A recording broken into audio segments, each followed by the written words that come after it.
Hello everybody, this is Sigma Strain and I'm here to demo my latest creation. What we have in front of us is my anti-station drone with deployment system. Okay, so what this device is it's basically a system for deploying a harasser drone that will fly to known GPS coordinates, circle the station, and harass them with turret fire from the 4 rocket turrets on board. The deployment system is built so that it can be manufactured in it can be manufactured in whatever fabrication device you have on board, and the deployment system will kick out the drone. It'll separate, and then the drone will move towards the target. Now I'm going to give you a quick demonstration before we go into the construction of this unit. So let's get started here. First things first, we're going to fly towards the drone. We've included some control panels here so that you can set the drone manually, or you could perhaps fire it from a projector-based system, whatever you really feel like. Okay, so this system, the way we got these groups here on the left hand side. What you need to do is you need to click start deployment and click trigger now. More on how everything works later, but for right now we're going to start with simply triggering the drone and watching it take off. Right now the ownership is set to me. When you download it off the Steam Workshop, it'll be set to nobody. Make sure you set the ownership to yourself so that when the drone is deployed it'll actually engage targets. And the drone has been preloaded with GPS coordinates of the starter green base. So once the system activates, the drone will separate and it'll go and begin strafing the target. So let's watch it in action, shall we? Alright, so we just triggered the drone to fire. The deployment system is kicked off. You can see it there. Now it'll move about 2,000 meters. I'll get us closer so we can take a closer look at it separate. Might be a bit late to the party since it's already advanced about 1,000 meters.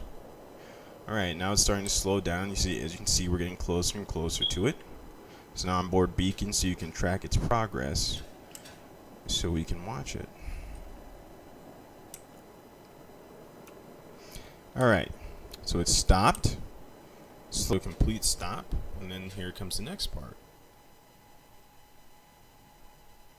Any minute now. Alright, as you can see here, the deployment system has separated off of the drone by itself, each piece flying in all 4 directions from the drone's orientation. And then the drone will enter the next stage, which is bombardment of the target. As you can see, each one of these pieces flies off in all 4 cardinal directions, and we're off. The drone is now advancing towards the base. We're going to switch to spectator mode so we can get an even closer look at it as it closes on the base. So right now we're down here on the base. Taking a look up, we can see the drone is starting its approach. Keep in mind these distances aren't from the base because we are in fact in spectator mode. It's from where we entered spectator mode. It's getting closer and closer. Once it gets within a certain range, the drone will immediately begin strafing the target and pelting it with fire from its 4 turrets. We should be able to see here shortly.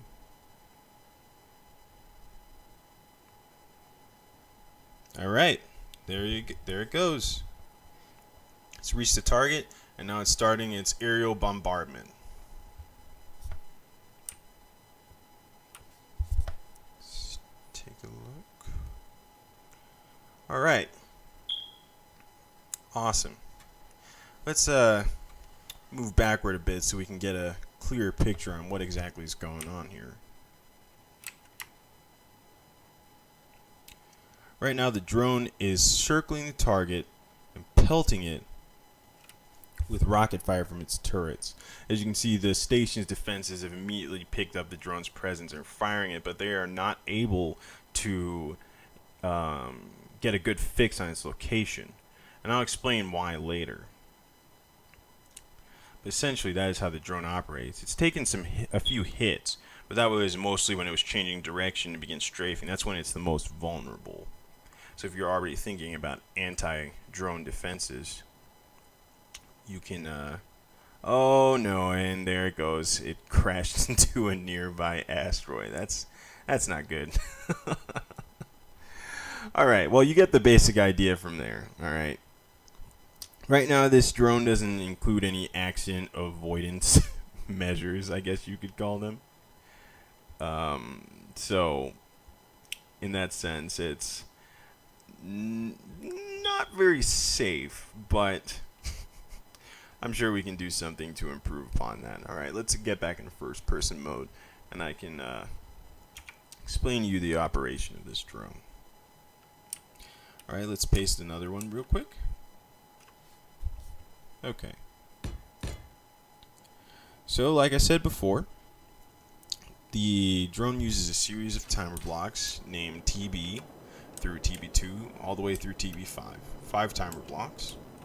4 of these timer blocks are located in the drone itself, and 1 is located in the deployment system. It also uses a series of blocks. Well, let's get into the timer blocks because it's going to be easier to understand how the thing works.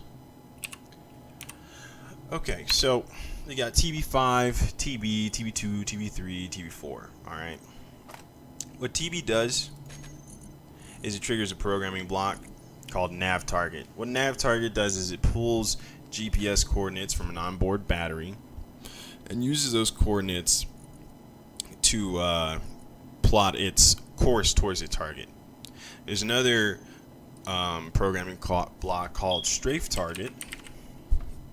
And what it does is it also pulls those same GPS coordinates and it circles the target for a specified amount of time. I have it set to 15 minutes in the script. If you want to get it, if you want to change the timing, you're going to have to dig through the script.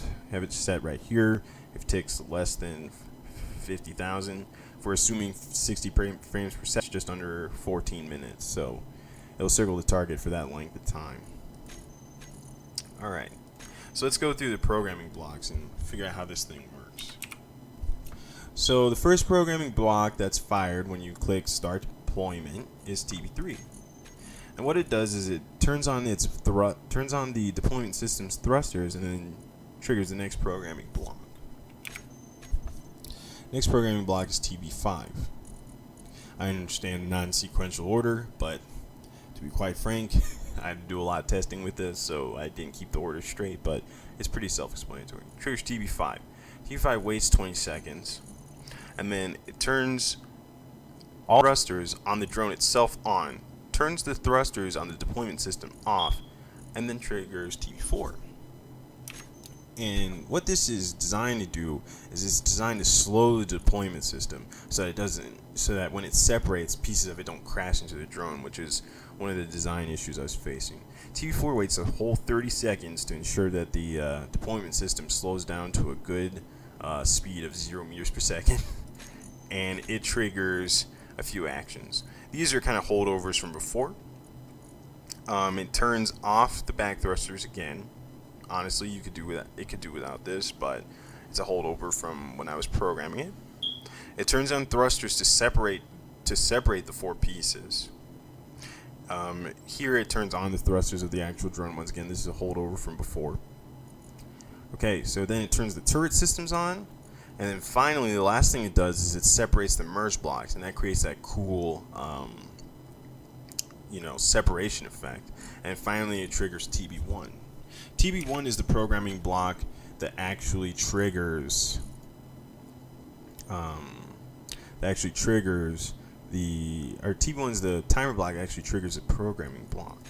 What it does is it runs nav target, which is set up to it flies towards the target. Once it gets within a certain distance, it triggers the next programming block in the chain, which is TB2. What TB2 does is it triggers the programming block strafe target, and the programming block strafe target triggers TB2 as well. Same with nav target. I forgot to mention that. That one also triggers TB1.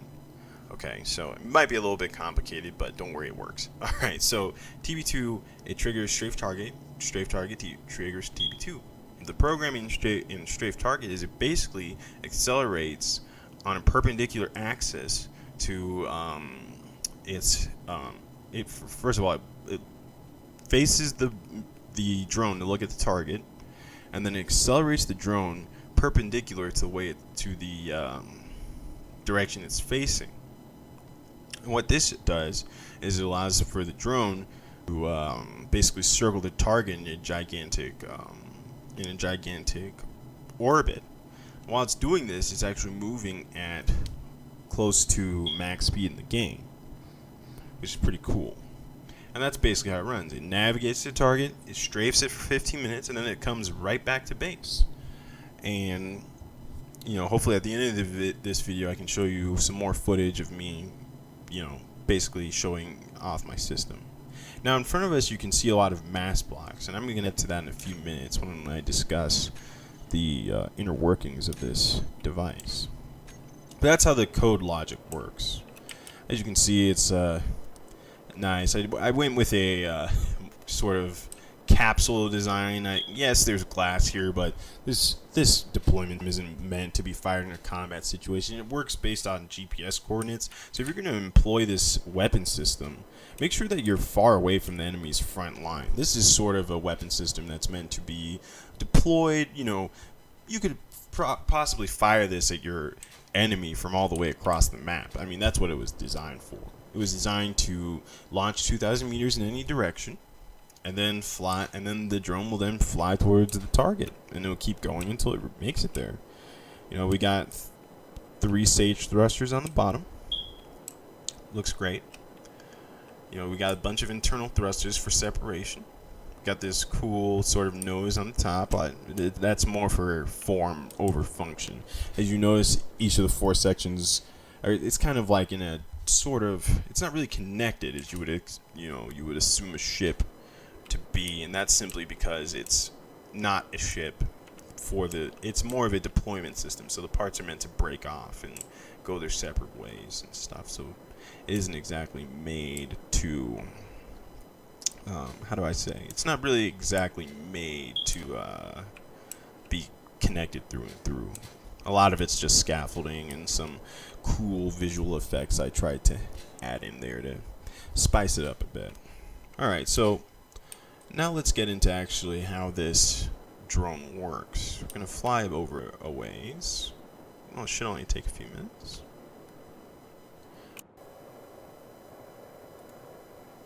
Alright, we're pulling the drone from our blueprints menu right now.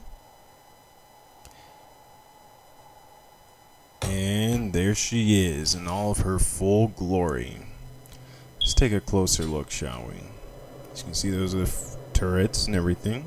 Got thrusters on the side. Pretty basic design. Gonna get closer and see what we can uncover here.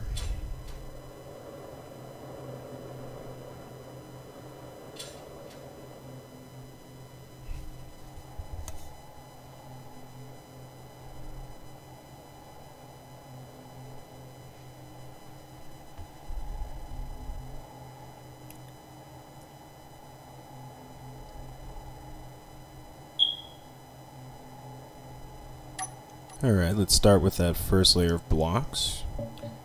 Oh, whoops. Right, taking that first layer off. Then the next layer. One more. And let's go a little bit deeper. And there it is, mass blocks. Okay, so this thing basically uses a 6-axis gravity drive. You have a mass block you have a gravity generator on each major axis.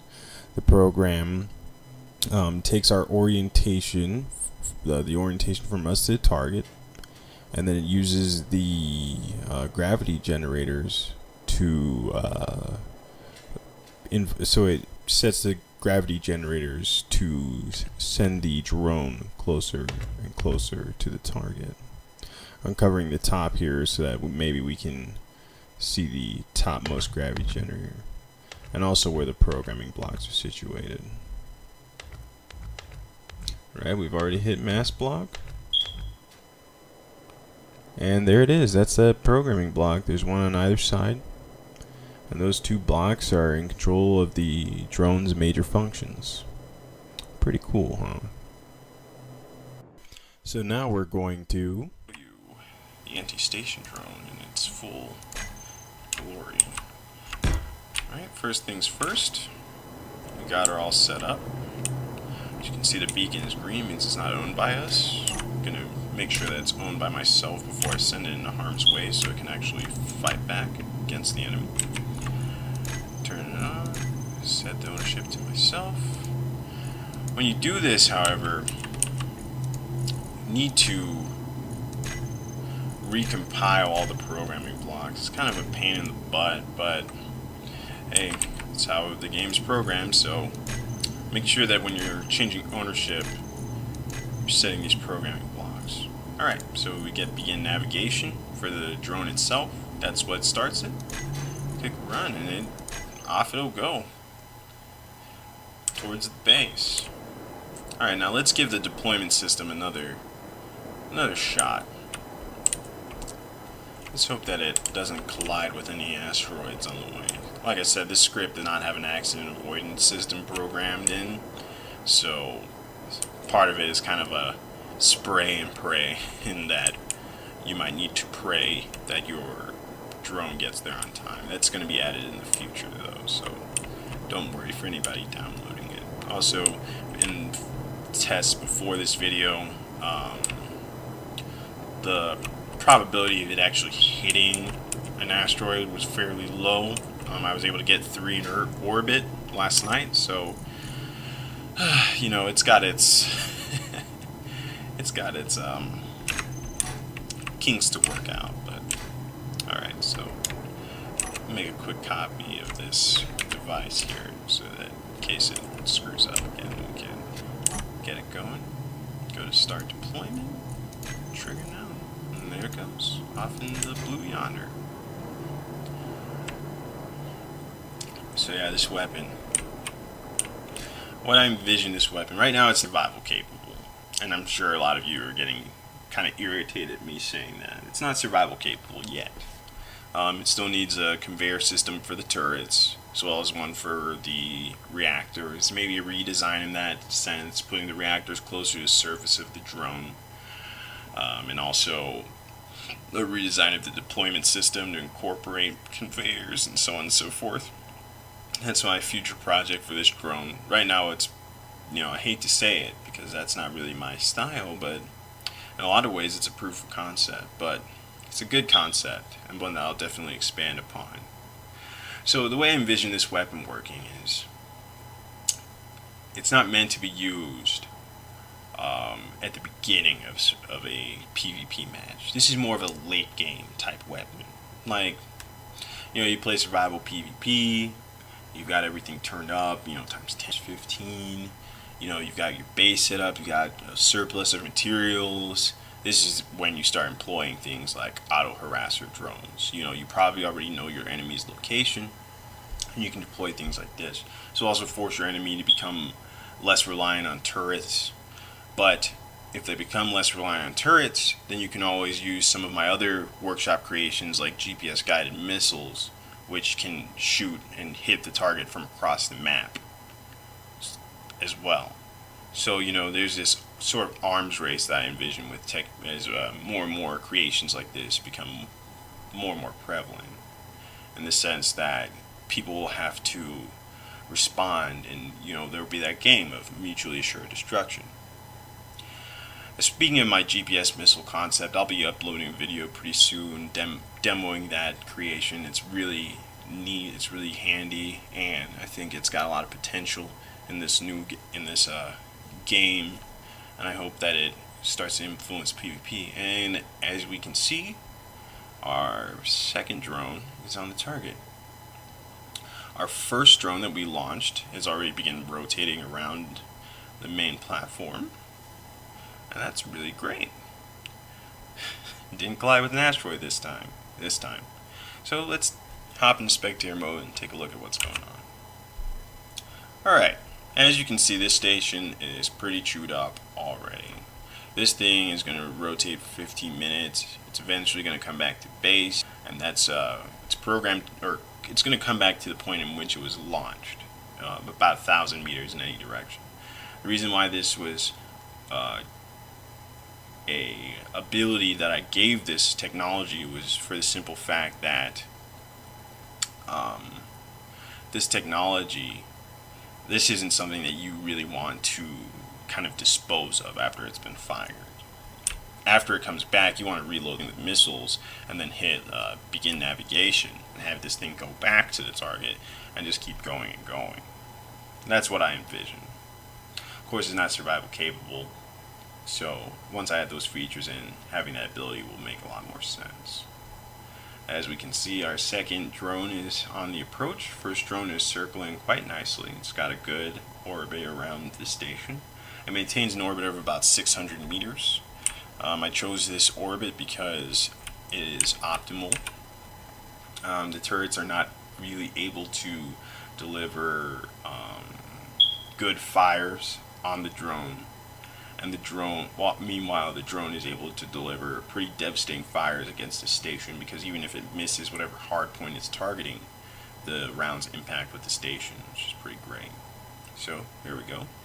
As you can see, it's pelting the station. Not sure where it's aiming, but it is getting some good shots off. Meanwhile, the second drone is coming. Looks like they might be on a collision course. If they are, that'd be pretty fucking cool. And just missed one another. And this one's coming in. It's bringing the heat, firing at the station, unloading. Now it's starting to also change its orientation as well. So we have both. Wow, they are really tearing into this station. Having two on a station is just, yeah, it's just game over. You know, we're getting a little bit of slowdown with the game. These two drones just circling and putting fires on target. I mean, this is great. The station's unable to defend. And this kind of goes into why the gravity drive. The reason I chose the gravity drive was for the simple fact that this station cannot hit these. They are moving at over 100 meters per second while they are pelting the station with fires. And as a result, because of how fast they're moving, station's weapons are unable to hit them. But because of the size of the station, the weapons are able to hit them, the station. Which is really great. You know, I'd love to show you after a couple hours the station would pretty much not exist. No power, no nothing, after constant bombardments from these systems. And like I said before, they'll return home once they're done, which I have tested. I'm not going to bore you by showing you that feature. You can play around with it and see yourself. Well, this is SigmaStrain, and this has been my demo of the GPS guided anti-station drone. Please take a look at the about section for the video, so you can take a look at my workshop, maybe download one of your own and get to experimenting. I'll be updating my workshop pretty soon here with a survival capable version of this build, so for those of you who are probably screaming, no survival, that's BS, you know, don't worry about it. I'll get around to it. Alright, well, you guys have a great day.